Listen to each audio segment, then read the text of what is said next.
Hello, and we're back for the read aloud today. We're going to read the story of Ferdinand by Monroe Leaf, drawings by Robert Lawson.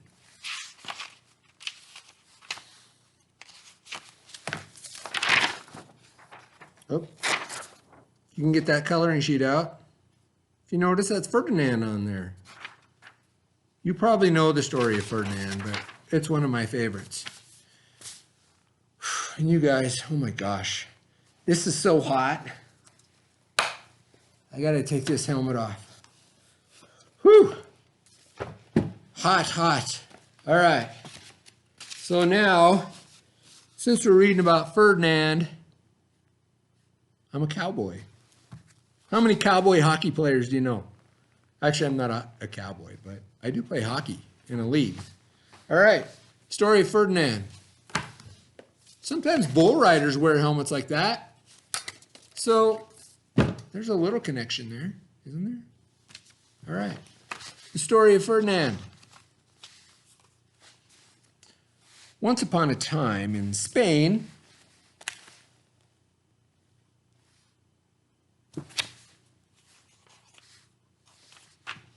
there was a little bull, and his name was Ferdinand.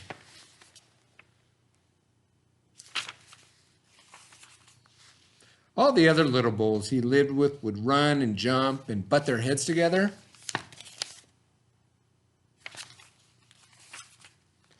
But not Ferdinand.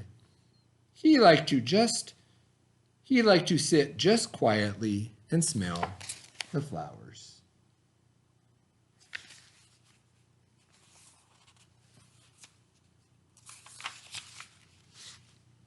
He had his favorite spot out in the pasture under a cork tree.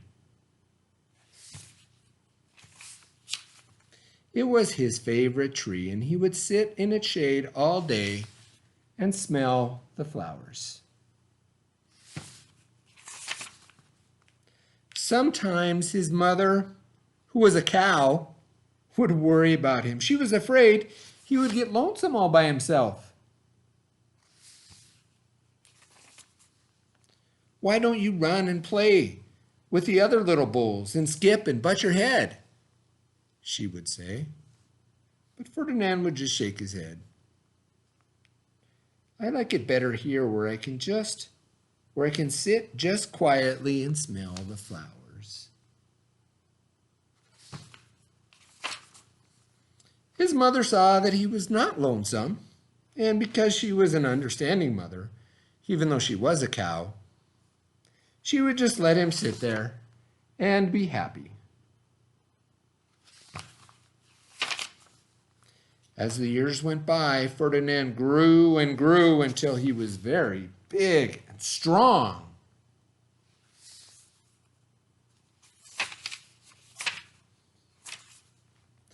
All of the other bulls who had grown up with him in the same pasture would fight each other all day. They would butt each other and stick each other with their horns.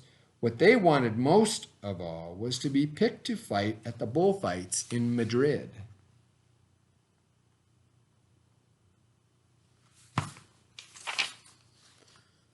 But not Ferdinand. He still liked to sit just quietly under the cork tree and smell the flowers.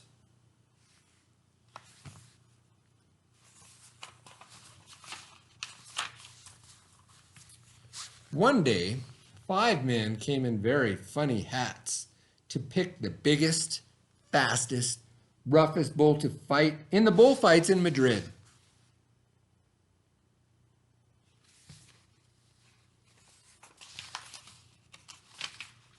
All of the other bulls ran around snorting and butting, leaping and jumping, so the men would think that they were very, very strong and fierce and picked them.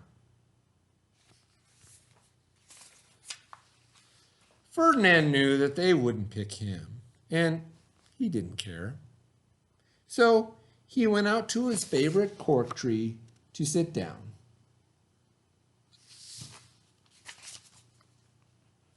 he didn't look where he was sitting, and instead of sitting on the nice cool grass in the shade, he sat on a bumblebee.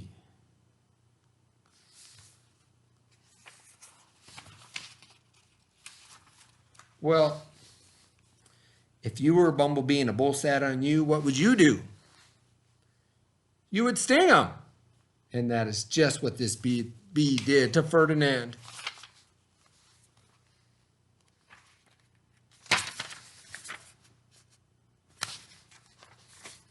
Wow, did it hurt! Ferdinand jumped up with a snore. He ran around puffing and snorting, butting and pawing in the ground as if he were crazy. The 5 men saw him, and they all shouted with joy. Here was the largest, fiercest bull of all, just the one for the bullfights in Madrid. So they took him away for the bullfight, for bullfight day in a cart.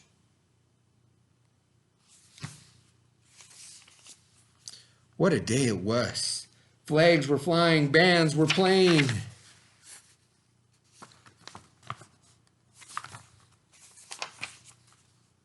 And all of the lovely ladies had flowers in their hair.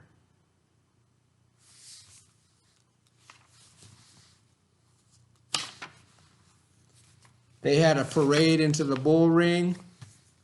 First came the banderilleros with long, sharp pins with ribbons on them to stick the bull and make him mad.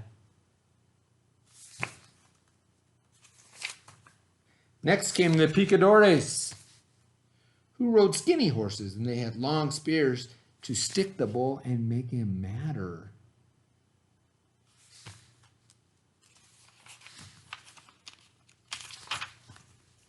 Then came the matador, the proudest of all.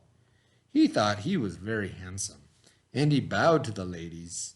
He had a red cape and a sword and was supposed to stick the bull last of all.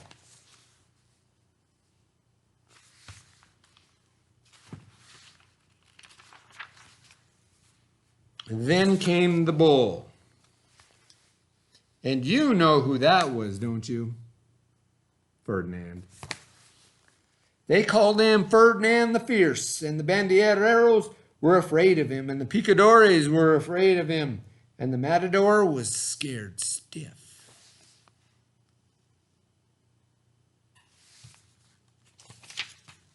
Ferdinand ran to the middle of the ring, and everyone shouted and clapped because they thought he was going to fight fiercely, and butt and snort and stick his horns around.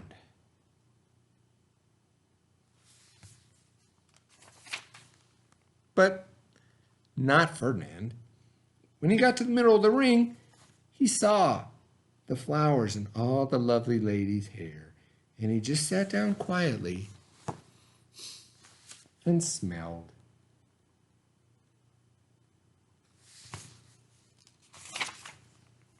He wouldn't fight and be fierce no matter what they did. He just sat and smelled. And the banderilleros were mad, and the picadores were madder, and the matador was so mad he cried because he couldn't show off his cape and sword.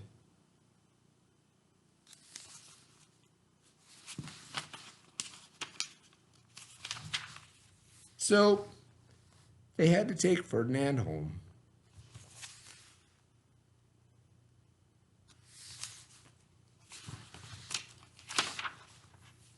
And for all I know, he is sitting there under his favorite cork tree, smelling the flowers just quietly. He is very happy.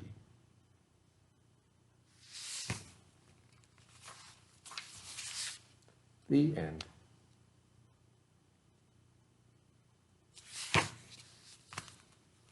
I hope you enjoyed the story of Ferdinand. And when you color this picture, I hope you think of Ferdinand and see his pictures. But I like to think of Ferdinand as, there's a phrase, you've probably heard it before, maybe not know what it means. Ferdinand was what you might call a gentle giant. Think about that, a gentle giant. Sometimes a horse might be thought of as a gentle giant. Maybe it's a great big horse, but he's really sweet. Sometimes we might know people who are gentle giant. I have a dog at home. His name's Bandit.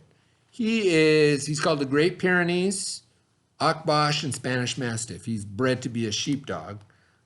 We adopted him because some people were moving away and we're just going to leave him behind. And so we adopted him, and he was a lot of trouble at first. He wasn't really trained. He was just outside their house all the time. But he wasn't a work dog. He wasn't watching sheep. Now he is just the sweetest dog ever. He wouldn't hurt a fly. Our neighbors walk by and come in and pet him. He is about 160 pounds, 140 pounds, and his head is about this high. He's a great big dog, but gentle. I like to think of him as a gentle giant. He is so sweet and wouldn't hurt anybody. He loves kids. Kids crawl all over him all the time, and he just lets them. So try to think of somebody you might know, or maybe you have a pet or a horse or maybe even a cow that is a gentle giant, and try to describe that. Maybe tell your mom and dad, say, our horse Spirit is a gentle giant. Try to use that in a sentence and try and use it today. Anyway, hope you're all doing well. Next, we'll do some handwriting and we'll finish up for the day.